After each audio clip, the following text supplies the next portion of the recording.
Meus irmãos queridos, boa noite a todos. Graça e paz, uma alegria muito grande poder retornar a este púlpito, retornar a esta igreja tão querida. Eu confesso que eu me sinto em casa aqui, sempre que eu venho eu me sinto muito à vontade. Pastor Ismael, Lívia, obrigado pelo convite mais uma vez. Um prazer poder servi-los nesta noite na ministração da palavra. Desejo sinceramente que todos saiamos daqui muito abençoados por Deus e edificados pela palavra dele. Amém? Abra sua Bíblia em Josué 24. Josué 24. Esse é um texto muito conhecido da Bíblia Sagrada. Você certamente já ouviu escrito em algum lugar, placa de caminhão, porta de loja, muitos lugares, porque é um daqueles textos assim muito conhecidos da palavra de Deus. Josué 24, 14 e 15. Josué 24, 14 e 15. Diz assim o texto: Agora temam o Senhor e sirvam-no com integridade e fidelidade. Joguem fora os deuses que os seus antepassados adoraram além do Eufrates e no Egito, e sirvam ao Senhor. Se, porém, não agrada a vocês servir ao Senhor, escolham hoje quem irão servir, se aos deuses que os seus antepassados serviram além do Eufrates, ou aos deuses dos amorreus em cuja terra vocês estão vivendo. Mas eu e minha casa, ou eu e minha família, serviremos ao Senhor. Vamos ler essa parte juntos? Mas eu e minha família serviremos ao Senhor. Vamos ler mais uma vez? Mas eu e a minha família serviremos ao Senhor. Meus amados, estas são as últimas palavras de Josué. Depois de tantos anos servindo a Deus com fidelidade, com integridade, com devoção, ele morre aos 110 anos de idade. Lá no finalzinho do capítulo, você vai encontrar esta informação. E como eu costumo dizer lá na igreja, as últimas palavras de um homem devem ser muito bem observadas. Alguém que está se despedindo, muito provavelmente tenha muita coisa a ser dita e talvez muita coisa importante. A sua história começa na escravidão do Egito e termina em um culto de adoração a Deus, onde ele convoca todo Israel para servir com fidelidade a Deus. Foi substituto de Moisés, um grande líder, e responsável pela entrada do povo de Deus na terra prometida, a terra que foi dada por Deus ao seu próprio povo. Teve uma vida toda dedicada a Deus, toda dedicada a Deus. Um homem digno de ser observado pela sua fidelidade, pela sua postura, pela sua liderança, pelo seu caráter e etc. E é interessante como que Deus cumpre o seu propósito na vida do seu povo, levantando líderes diferentes, em tempos diferentes, com qualidades diferentes, aptidões diferentes, e eles cumprem um papel diferente na vida do povo de Deus. Em cada tempo, Deus levanta um líder diferente para conduzir o seu povo. Davi não era como Salomão, que não era como Moisés, que não era como Josué, enfim. Salomão construiu o templo, Davi não fez isso. Moisés conduziu o povo na saída do Egito, mas foi Josué que entrou com o povo até a terra de Canaã. Enfim, Deus sempre levanta novos líderes para conduzir o seu povo, e eles são diversos, com características muito diferentes.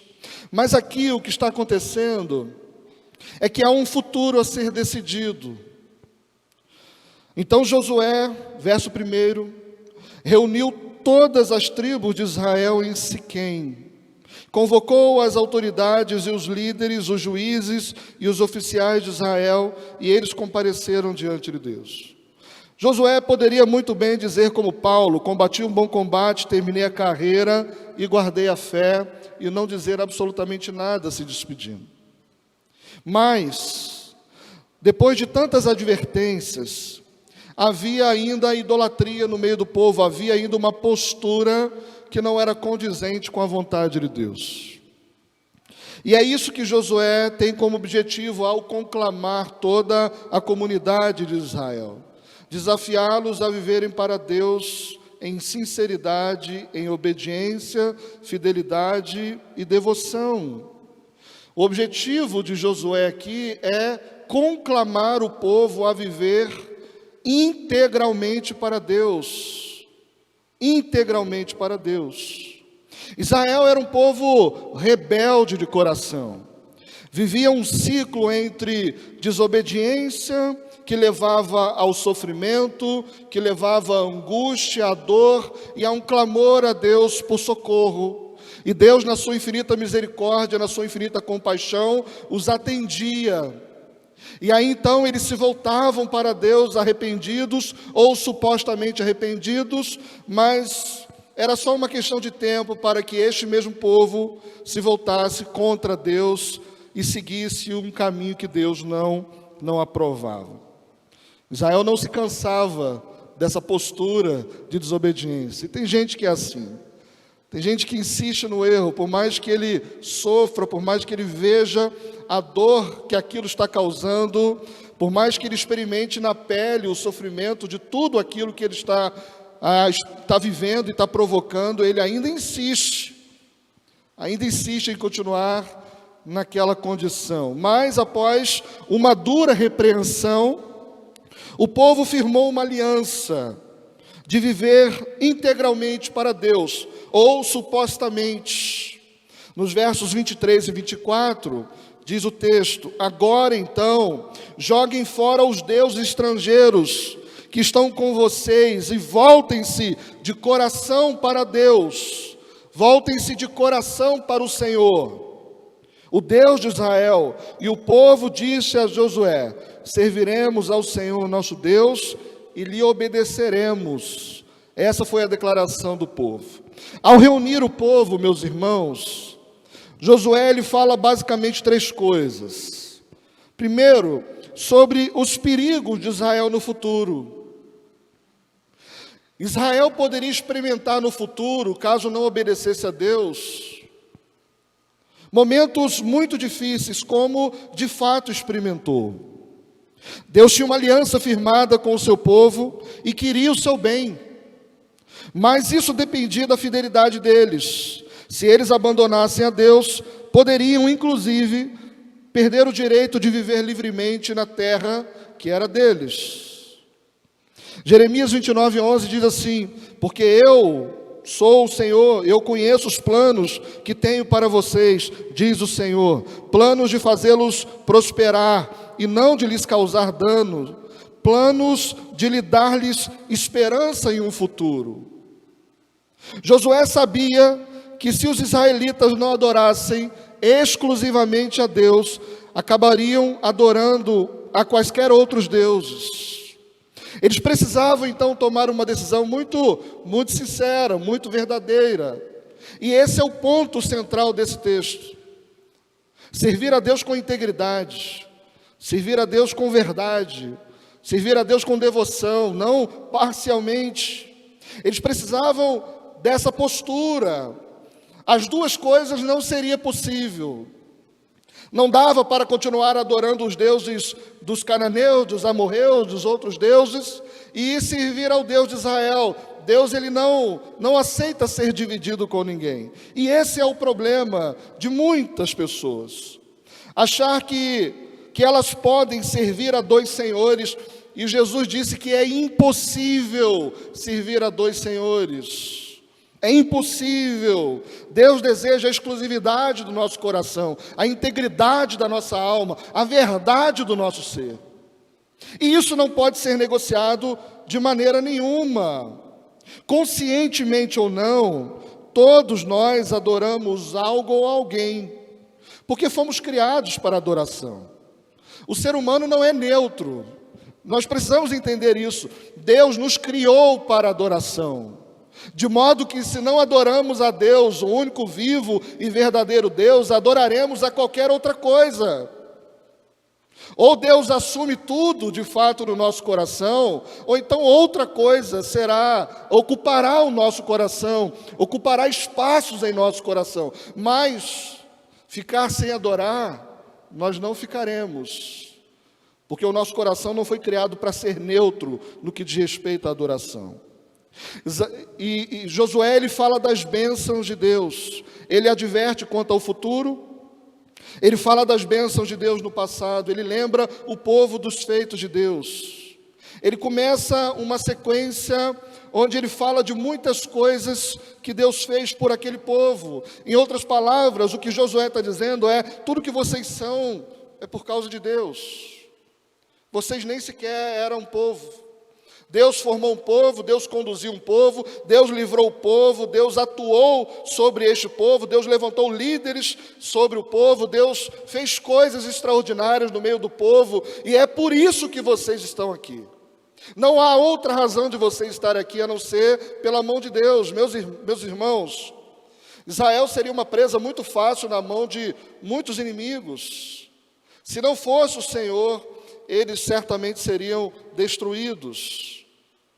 Josué 24, 12, 13 diz assim: não foi a espada e o arco que lhe deram a vitória. Foi assim que lhes dei uma terra que vocês não cultivaram e cidades que vocês não construíram.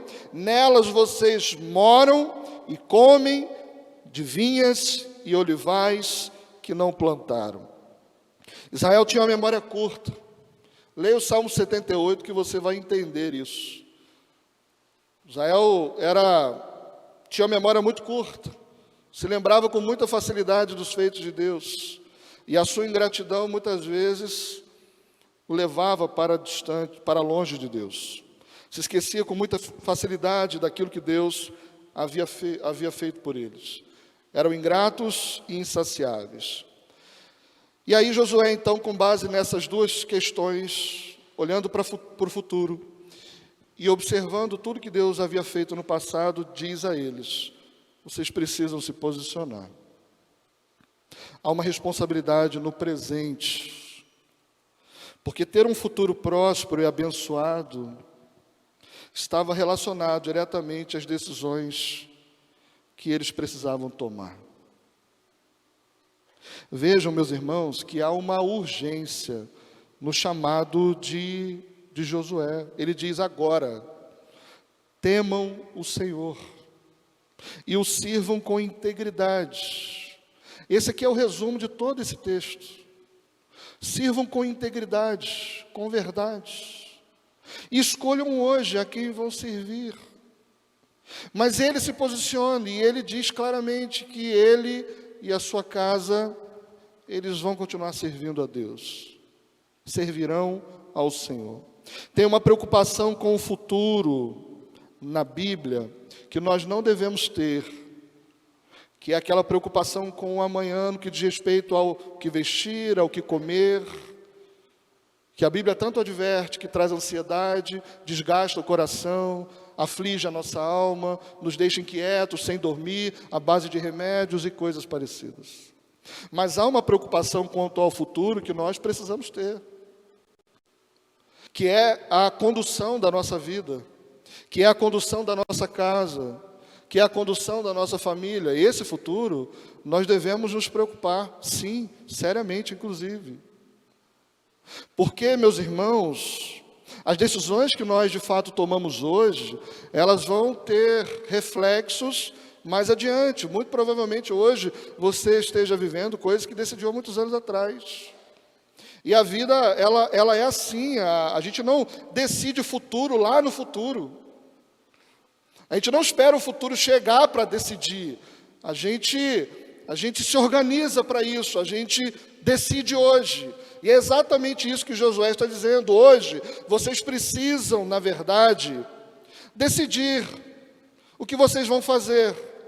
Se vocês vão continuar numa vida assim, concorrendo o coração de vocês com Deus e tantas outras coisas, ou se vocês vão servir exclusivamente a Deus. E essa é uma decisão que vocês precisam tomar. Vejam, meus irmãos, que depois de muitos anos, ainda havia idolatria no meio de Israel. Havia infidelidades. Havia traição ao Deus único, vivo e verdadeiro. Porque aquela idolatria, ela se perpetuava no meio de Israel de uma maneira que atrapalhava muito a vida deles com Deus. Como a Bíblia nos ensina, a semeadura, ela sempre vem antes da colheita. Não tem como a gente inverter essa lógica. Se a gente quer ter uma família realmente alicerçada, abençoada, fundamentada na palavra de Deus, esse é um trabalho que leva muitos anos. Não dá para a gente querer simplesmente no estalar de dedos, esperar que tudo aconteça de repente, porque de repente não existe. Escrevi até um texto sobre isso um dia desse, cujo título é Não Foi de Repente. A gente muitas vezes chega num gabinete pastoral, muitas pessoas chegam até nós e dizem assim: pastor, de repente a minha família acabou. E normalmente não é de repente. Normalmente é um processo que dura anos. Não escutou, não deu atenção, não planejou, não foi responsável, não agiu como devia. Então não tem como dizer que foi de repente, porque não foi de repente. Israel precisava ter essa postura. E Josué nos ensina que esta posição, ela precisa ser reafirmada por nós.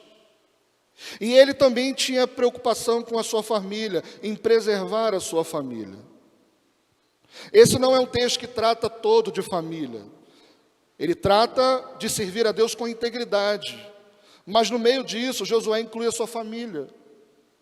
E isso aqui é digno de atenção, porque ele diz: olha, se porém não lhes agrada a servir ao Senhor, escolham hoje a quem irão servir.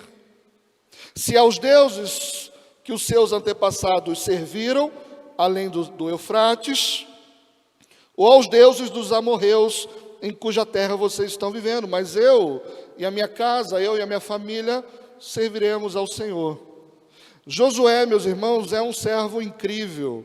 Até mesmo próximo de sua morte, ele se preocupa em continuar servindo a Deus, e ele inclui a sua família nisso. Ele inclui diretamente a sua família na decisão que está tomando, e a sua família o reconhece como líder. Muito provavelmente, o texto não menciona claramente isso, mas ele era um bom líder fora de casa e dentro de casa. Josué, ele era um homem fora das portas da sua casa, um homem íntegro a Deus, mas também dentro de casa. E essa postura de Josué nos mostra duas coisas muito importantes sobre o seu caráter: a sua disposição em ser fiel a Deus, independente de qualquer coisa. Josué não negociava a sua vida com Deus. Josué não negociava a sua integridade com Deus. Não importa o que a nação de Israel decidisse.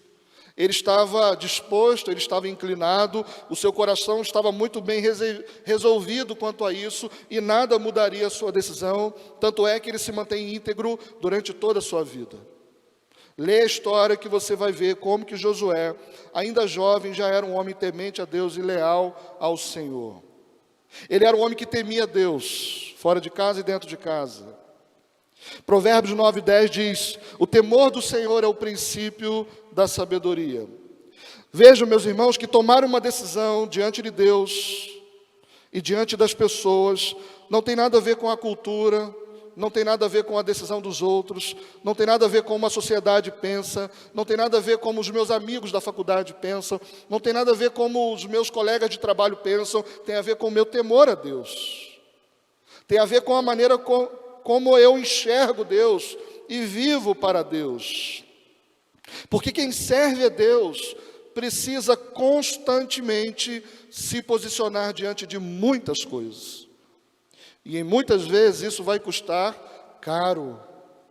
Porque servir a Deus não é um conto de fadas. Nós somos chamados para a negação, tomar a cruz e a seguir a Cristo. E havia nele também uma preocupação em preservar a sua família, em preservar a sua casa, em conduzi-la nos caminhos do Senhor. Ele sabia que o melhor que podia oferecer à sua família era conduzi-la nos caminhos do Senhor.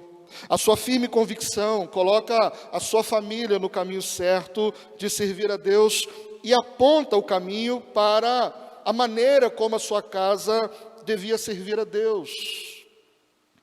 E dessa forma, Josué sabia que a sua família estaria sob os cuidados de Deus, que as bênçãos de Deus estariam sobre ele, sobre a sua casa, porque a sua família de fato vivia para a glória de Deus. Meus irmãos, algumas decisões, preste atenção nisso, preste muita atenção nisso, porque algumas decisões que nós tomamos, elas mudam completamente o rumo da nossa vida e nos afetam diretamente.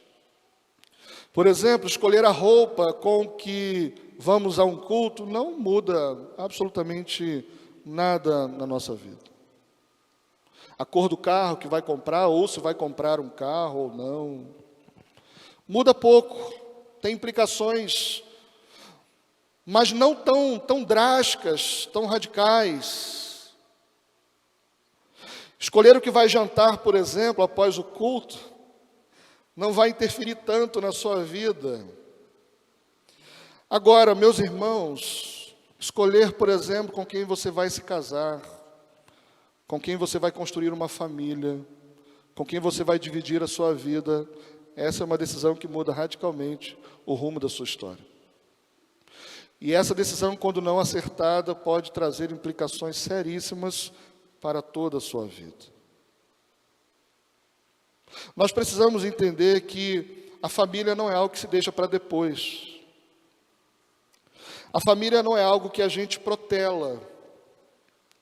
A família não é algo que a gente vai empurrando com a barriga e vive numa cultura de deixa a vida me levar, a vida leva eu. Isso não é bíblico. É uma cultura popular que não é bíblica. Porque o cristão, ele é chamado para diligência, para sabedoria, não para insensatez, não para tolice, mas ele é chamado para uma vida prudente, uma vida sensata, uma vida integral, uma vida verdadeira, uma vida genuína. O cristão é desafiado nas Escrituras Sagradas constantemente a isso.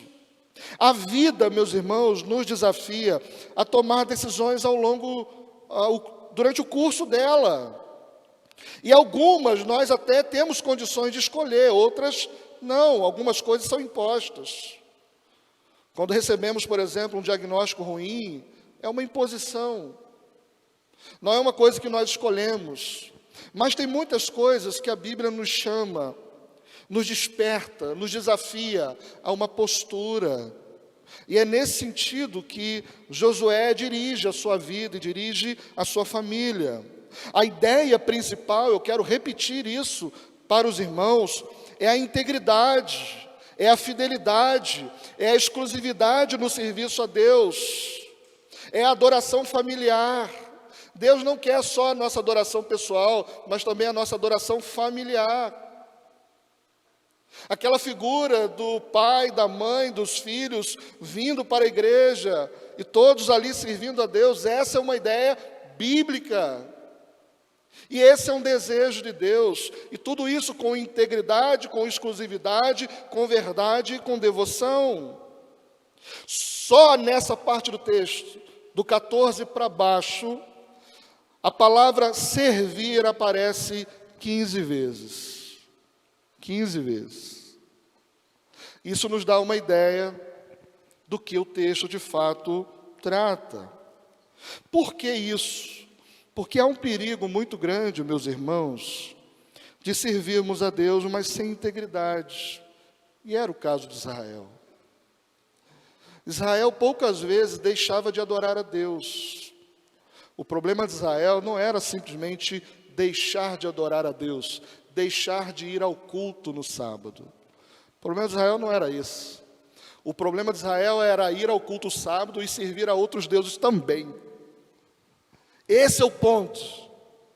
O problema, muitas vezes, não é a gente abandonar a igreja ou deixar de servir a Deus. O problema é fazer isso, mas não de todo o coração. O problema é fazer isso, mas sem uma integridade, sem verdade, sem exclusividade e sem devoção. Então Israel constantemente flertava com todos os demais deuses. Queria Deus, mas também queria todas as demais coisas. E isso não é possível. Não é possível. Não há como haver concorrência no coração daquele que realmente deseja servir a Deus. Porque a Bíblia não nos ensina simplesmente a amar a Deus. Não. A Bíblia nos ensina a amar a Deus de todo o coração, com toda a nossa força, com todo o entendimento. Há uma amplitude nisso, há uma intensidade nisso. Não é simplesmente ame a Deus, assim como também não é tragam os seus dízimos. Porque Deus ama não quem dá. Deus ama quem dá com alegria. Há uma motivação por trás. Há uma intenção por trás. Há um coração na atitude. E isso Josué deixa muito claro para Israel, que eles não podiam mais concorrer à vida deles. E isso, meus irmãos, é extremamente importante, porque Israel, aqui no texto, aceitou a proposta de Josué. Eles firmaram uma aliança com Deus diante da pública exortação de Josué. Mas no livro de Juízes, logo em seguida, há um hino que ecoa por todo o livro. Há um refrão que ecoa por todo o livro, que está lá no último verso do capítulo 21 de Juízes. Naquela época, não havia rei em Israel, e cada um fazia o que lhe parecia certo. Logo depois de Josué vem o período dos juízes. E o texto que é o texto principal do livro de Juízes é esse.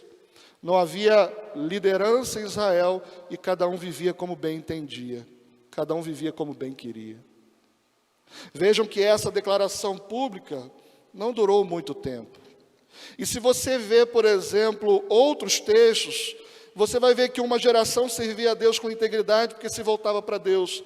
A segunda geração já não servia com tanta integridade assim. A terceira geração se desviava completamente da presença de Deus. E isso, meus irmãos, precisa nos dizer algo.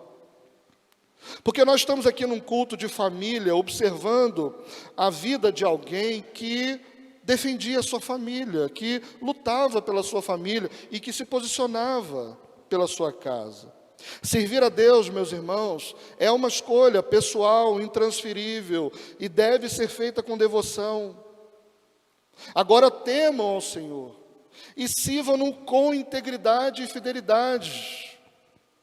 Deus não aceita ser dividido com nada, nem ninguém, como já disse. Eles tinham que abandonar as práticas ruins e se apegar a Deus com fidelidade. E essa é a dinâmica do cristão. Eu falo constantemente isso lá na igreja. O cristão, ele é desafiado constantemente a abandonar coisas e se apegar a coisas. Ele é chamado a abandonar os pecados, abandonar a tolice, abandonar a insensatez, e se apegar à sabedoria, e se apegar ao temor do Senhor, e se apegar à verdade da palavra de Deus. A dinâmica do cristão é sempre essa: desapego e apego. Abandono e aproximação. A gente se afasta daquilo que desagrada a Deus e se apega àquilo que agrada a Deus. Então essa é uma decisão que nós precisamos tomar. E ninguém pode fazer isso por você. Pastor Ismael, por mais bem intencionado que seja no cuidado com a igreja, por mais que ame as suas ovelhas, e por mais que dê o sangue pelas suas ovelhas, ele não pode tomar decisão por todos nós. Um pastor, um líder, ele não pode decidir pelos outros. E nem é o papel do pastor fazer isso também. O pastor, ele é alguém que orienta, que conduz, mas ele não pode tomar as decisões que nós precisamos tomar. 1 Samuel 7,3 diz assim: e Samuel disse a toda a nação de Israel: se vocês querem voltar-se para o Senhor de todo o coração, livrem-se então dos deuses estrangeiros e dos postes sagrados, consagrem-se ao Senhor e prestem culto somente a Ele. Veja que Samuel também exorta o povo a uma integridade, a uma exclusividade e a uma devoção genuína. Veja que Israel estava na mesma condição, servindo a Deus supostamente, e também servindo a muitos outros deuses, e eles precisavam resolver essa questão no coração. Posicionar-se firmemente numa cultura que vai na contramão dos valores do reino de Deus não é fácil. Eu não estou dizendo que isso não vai custar algo, porque vai custar. Mas é uma decisão que nós precisamos tomar. Porque, como eu disse, não tem outro jeito de viver para Deus se não for de todo o coração. Eles tinham que interromper aquele ciclo de desobediência, idolatria, aquele coração dividido, cheio de muitas outras coisas que não deixavam a exclusividade do serviço a Deus. Cada geração tem a oportunidade de viver a sua própria vida e ser responsável pelas suas próprias escolhas. Uma vez, meus irmãos, que estamos em Cristo, não há espaço para aquela postura de alguém que se torna vítima da sua própria vida e que sempre argumenta nesse sentido. Agora, Deus também não aceita a neutralidade. E eu quero chamar a atenção de vocês para isso. Porque a neutralidade também não é um lugar confortável, quer dizer, até um lugar confortável, mas não é um lugar que Deus também nos queira. Apesar de ser uma posição talvez confortável, a neutralidade, ela é enganosa. Porque a gente acha que a pessoa que não faz nada, ela não faz mal algum. Isso não é verdade. Eu preguei lá na igreja sobre preguiça há um tempo atrás, e uma das coisas que a gente costuma dizer sobre o preguiçoso é que ele não faz nada. Não é verdade? Mas isso também não é verdade. Porque o preguiçoso, em não fazendo o que ele tem que fazer, na verdade ele faz um mal terrível para si mesmo e para as pessoas que convivem com ele. Esse estado de neutralidade, a gente acha que, não faz nada. Não. Em se mantendo neutro, a gente faz um mal terrível, porque não se posiciona, porque não se apega à verdade, porque não vive para Deus de todo o coração, integralmente. Talvez seja a hora de fazer isso. Talvez eu esteja falando a pessoas que estão até num estado de neutralidade, mas essa não é uma posição boa, porque ela é enganosa. Josué nos ensina, meus irmãos, que uma família, eu sei que o culto não é para os homens, mas Josué nos ensina que uma família precisa de uma liderança firme, convicta e temente a Deus. Nós vivemos uma enorme crise de liderança em todas as áreas, inclusive na família.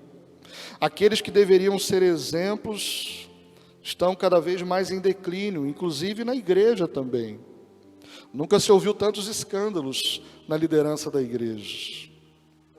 Duas coisas, na verdade, estão acontecendo: o enfraquecimento da liderança masculina e a ascensão do feminismo. Não é verdade? E ambos são perigosíssimos para a família e para a sociedade. Mas em muitos casos, as mulheres estão tendo que fazer aquilo que os homens não fazem. Os homens que deveriam assumir a liderança de suas casas, de suas famílias, e que deveriam apontar o caminho para Deus, e que deveriam servir a Deus, e que deveriam viver para Deus, muitas vezes não fazem. E muitas mulheres estão se desdobrando no cuidado da família, porque muitos homens são omissos dentro de casa. Pastor Ismael é testemunha disso. Quantas mulheres que nos procuram no gabinete pastoral, falando: pastor, meu marido não vai, não puxa, não vai, ele não ajuda, é difícil. Eu estava uma vez avaliando a realidade da igreja em relação a cultos, envolvimentos. E uma coisa ficou claro para mim, que muitas mulheres, na verdade, não se envolvem mais com a igreja, não é porque elas não querem, é porque os seus maridos não puxam isso. Eles não são o exemplo para isso. Eles não são o primeiro a levantar de casa e chamarem sua família para poder servirem a Deus. Porque isso também está prejudicando a nossa vida, a nossa sociedade. Muitas famílias estão se perdendo porque não há uma posição clara do marido, do líder da casa, do homem que foi chamado para cuidar da família. Josué mostrou ser um grande líder dentro de casa, como já disse, também um líder fora de casa. A gente precisa entender aquilo que o Jonas Madureira costuma dizer muito, sobre a importância do discipulado por imitação, o que ele chama de discipulado mimético. A gente aprende vendo outros, a gente aprende acompanhando outros, a gente aprende andando com outros. A gente não aprende na igreja somente abrindo cartilhas. Não, a gente aprende vivendo, a gente aprende vendo. E dentro de casa nós somos vistos o tempo todo. Então nós precisamos entender que a nossa postura diz muito. O nosso temor a Deus dentro de casa diz muito. Nós não somos perfeitos, não é isso, mas é integridade, exclusividade, verdade e devoção. Nós sabemos, meus irmãos, e aqui eu não estou, por favor, não me interpretem mal, eu não estou questionando a capacidade das mulheres, de maneira nenhuma. Vocês são extraordinárias, fantásticas, e são capazes de fazer inúmeras coisas e até melhores do que a gente. Isso é fato. Acho que os homens concordam com o que eu estou falando. Mas a liderança familiar foi dada a nós. A liderança da nossa casa foi dada a nós. O sacerdócio do lar foi dado aos homens. O pastoreio da família foi dado aos homens. A questão aqui não é a competência, não é a performance. A questão aqui é o papel de cada um de nós. É aquilo que de fato Deus nos chamou para viver. Como diz, por exemplo, Efésios 5, texto que preguei aqui recentemente, da última vez que estive com os irmãos. Mulheres, sujeitem-se a seus maridos, como ao Senhor, pois o marido é o cabeça da mulher, como também Cristo é o cabeça da igreja, que é o seu corpo, do qual Ele é o Salvador. Assim como a igreja está sujeita a Cristo, também as mulheres estejam em tudo sujeitas a seus maridos. Maridos, amem as suas mulheres, assim como Cristo amou a igreja e entregou-se a si mesmo por ela.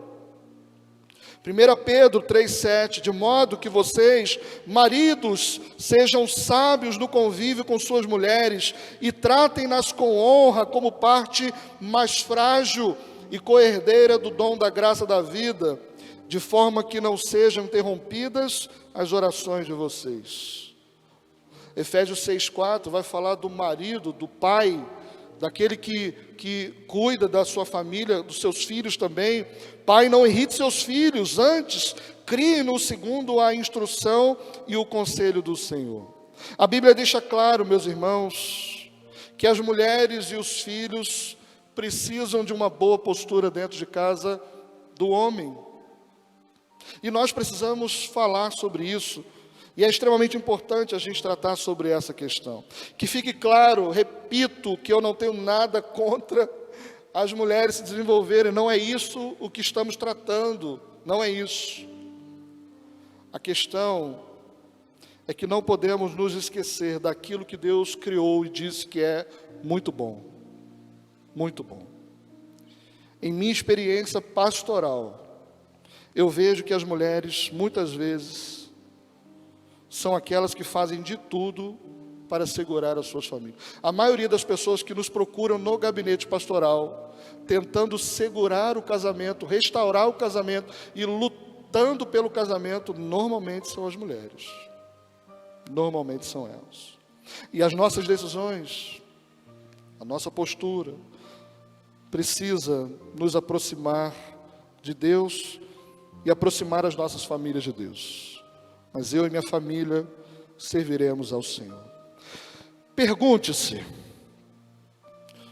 o que eu estou fazendo hoje, a maneira como estou vivendo hoje, a maneira como estou conduzindo a minha vida hoje, vai trazer benefícios espirituais para a minha família? Vai aproximar a minha casa do Senhor ou não?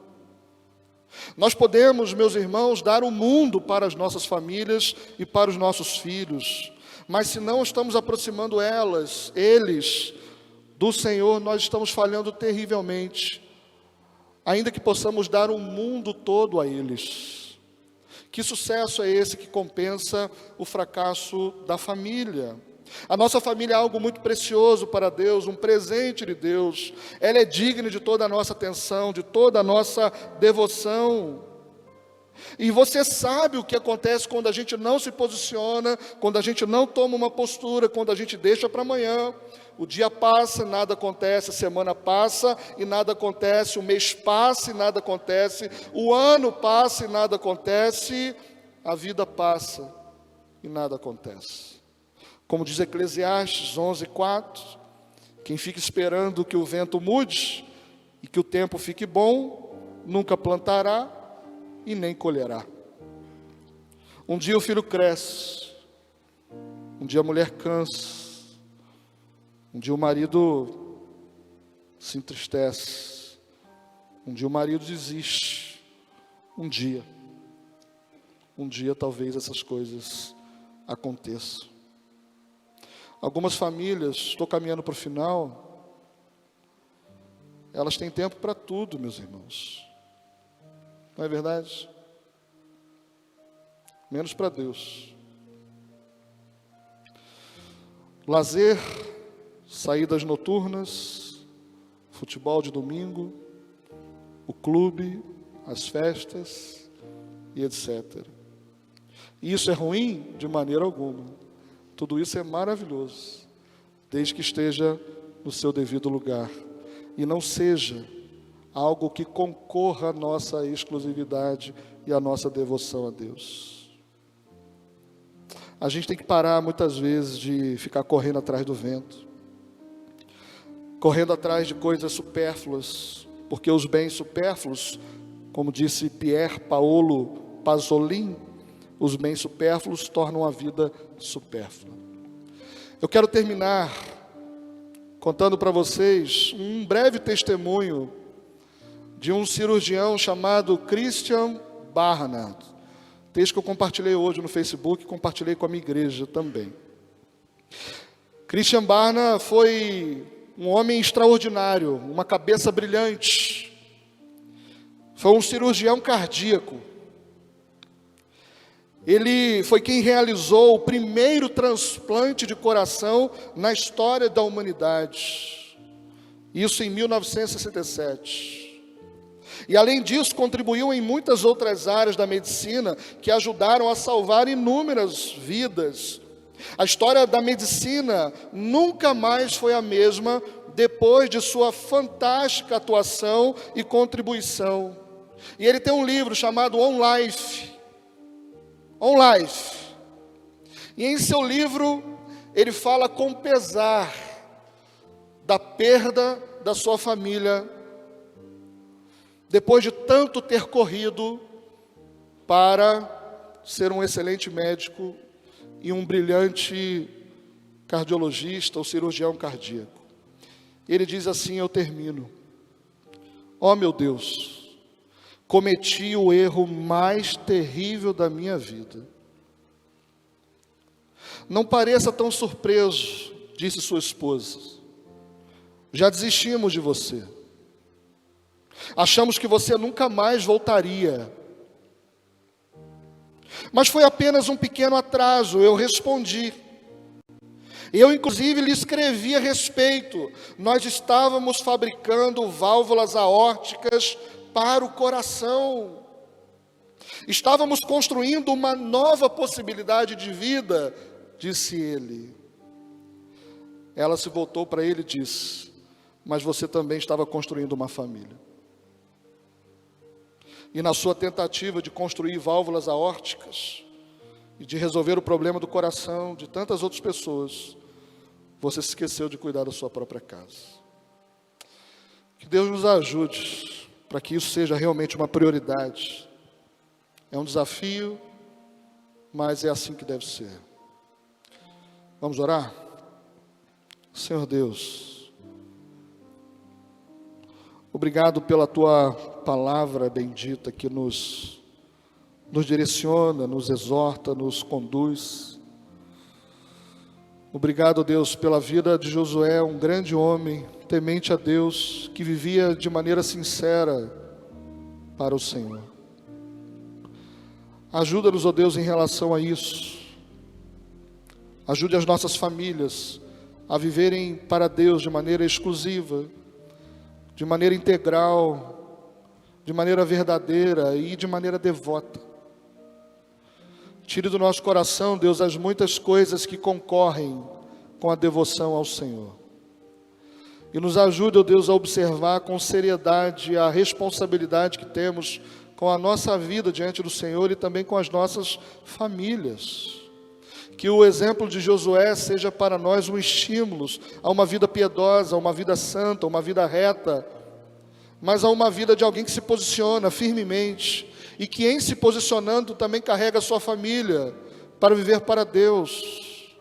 Ajude, ó Deus, os homens que aqui estão, os homens desta igreja, para que sejam homens tementes a Deus, responsáveis com suas casas, bons exemplos, que sejam dedicados na vida com o Senhor, que sejam dedicados na vida pública, mas também dedicados na vida particular, na vida familiar. Abençoe as mulheres dessa igreja, para que sejam mulheres honradas, honrosas, tementes a Deus. Abençoe os nossos filhos, Senhor. Ajude para que eles sejam criados na demonstração do Senhor, na direção do Senhor, que cresçam na graça e no conhecimento do Senhor. Ajuda-nos, ó Deus, ajuda-nos. Em nome de Jesus. Amém.